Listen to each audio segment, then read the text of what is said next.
Hi friends, welcome to Telugu defence news. Russia SU-57లో India కోరుకుంటున్న వేరియంట్ని రెడీ చేసింది. రీసెంట్గా దీంట్లో 2 సీట్ వేరియంట్ ఇమేజ్ అయితే సోషల్ మీడియాలోకి లీక్ అయింది. అయితే ఇప్పుడు రష్యా అఫీషియల్గానే ఫ్లైట్ టెస్ట్ వీడియోని కూడా రిలీజ్ చేసింది. ఎక్స్పోర్ట్ మార్కెట్ని పెంచుకోవడానికి కస్టమర్స్ రిక్వైర్మెంట్ని బట్టే ఈ వేరియంట్ని రెడీ చేశామని చెప్పింది. ఇంతకుముందు ఇండియా FGFA ప్రాజెక్ట్లో SU-57లో కస్టమైజ్డ్ వెర్షన్ని డెవలప్ చేసి మన దేశంలోనే తయారు చేసుకోవాలని చూసింది.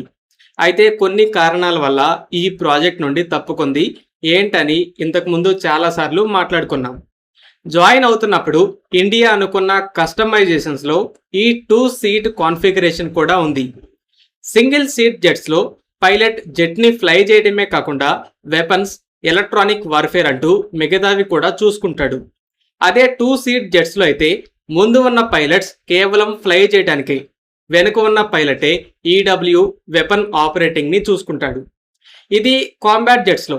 కొన్ని ఫైటర్ జెట్స్లో అయితే కాంబాట్కి సింగిల్ సీట్ ఉండి ట్రైనింగ్ కోసం 2 సీట్ ట్రైనర్స్ ఉంటాయి. ఇంకొన్ని జెట్స్లో అది కూడా లేకుండా సపరేట్గా ట్రైనింగ్ జెట్స్, సిమ్యులేటర్స్ ద్వారా ట్రైనింగ్ ఇస్తారు. మన తేజస్ అలాగే రఫాల్లో ఇలా సింగిల్ సీట్, 2 సీట్ వేరియంట్స్ ఉన్నాయి. 2 సీట్ అనేది కేవలం ట్రైనింగ్ కోసమే.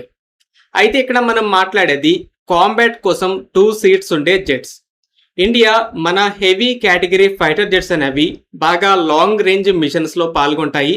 పైలట్ అలసిపోతూ వర్క్ లోడ్ ఎక్కువ అవుతుందని ఈ హెవీ జెట్స్లో 2 సీట్ వేరియంట్స్ కావాలనుకుంటుంది. ప్రజెంట్ ఎయిర్ ఫోర్స్కి బ్యాక్ బోన్ అయిన హెవీ కేటగిరీ Su-30 జెట్ ఒక 2 సీట్ ఫైటర్.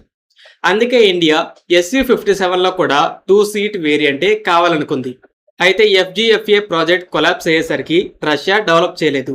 వాళ్ళ మిషన్ రిక్వైర్మెంట్స్ వేరు కాబట్టి వాళ్ళకి సింగిల్ సీట్ సరిపోతుందని దాన్నే ఆపరేట్ చేస్తున్నారు. అయితే లాస్ట్ 1 year నుండి రష్యా ఇండియాకి అగ్రెసివ్గా SU-57ని ఆఫర్ చేస్తుంది. మన ఎయిర్ ఫోర్స్లో ఒక పక్క ఓల్డ్ జెట్స్ రిటైర్మెంట్ అవుతూ స్క్వాడ్రన్ స్ట్రెంగ్త్ అనేది పడిపోతుంది.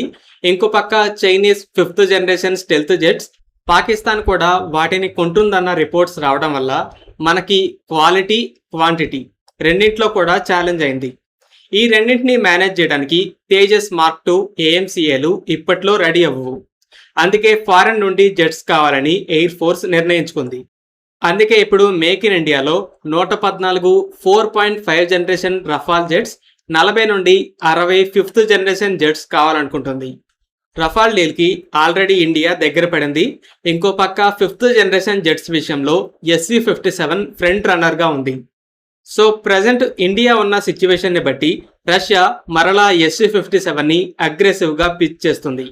ఇండియా కూడా SU-57 వైపే వస్తుందని నమ్మకం వచ్చేసరికి ఇంతకు ముందు అనుకొని ఆపేసిన 2 సీట్ వేరియంట్ని కూడా రెడీ చేసి మీకు కావాల్సిన వేరియంట్ని కూడా మేము రెడీ చేసామని చెప్తుంది. ఫ్రెండ్స్, ఈ వీడియో మీకు నచ్చినట్టయితే లైక్ చేయండి. అలాగే మరిన్ని డిఫెన్స్ అప్డేట్స్ కోసం మన ఛానల్ని సబ్స్క్రైబ్ చేసుకోండి.